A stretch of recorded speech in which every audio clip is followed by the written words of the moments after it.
SK வீலோக் என்ற பெயரில் YouTube channel ஒன்றினை நடாத்தி வருகின்ற கிருஷ்ணா கைது செய்யப்பட்டு தற்போது விளக்கமறியலில் வைக்கப்பட்டுள்ள நிலையில் அவரது வங்கிக் கணக்கு தொடர்பாக சமூக வலைதளங்களில் தகவல் வெளியாகியுள்ளது. அதன்படி யூடியூபர் கிருஷ்ணாவின் வங்கிக் கணக்கில் 9 கோடி ரூபாய் உள்ளதாக தகவல் வெளியாகியுள்ளது. அத்துடன் அவர் புதியதாக வீடு கட்டி வருவதாகவும் அதன் பெறுமதி 6 கோடி எனவும் சமூக ஊடகங்களில் தகவல்கள் கசிந்து வருகின்றன. இதற்கிடையில் கைது செய்யப்பட்ட யூடியூபர் கிருஷ்ணாவுக்காக வாதாடுவதற்கு 10 வழக்கறிஞர்கள் மல்லாகம் நீதிமன்றத்துக்கு சென்றிருந்தார்கள்.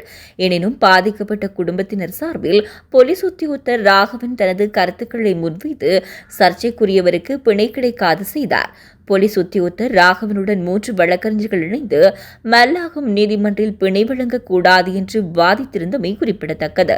புலம்பெயர் தமிழர்களிடம் நிதி பெற்று தாயகத்தில் உள்ள மக்களுக்கு உதவுவதாக காட்டிக்கொள்ளும் யூடியூபர் கிருஷ்ணா யுவதியொருவர் தொடர்பில் காணொலி வெளியிட்டு சிக்கலில் மாட்டிக்கொண்ட நிலையில் தற்போது விளக்கமறியலில் வைக்கப்பட்டுள்ளமை குறிப்பிடத்தக்கது.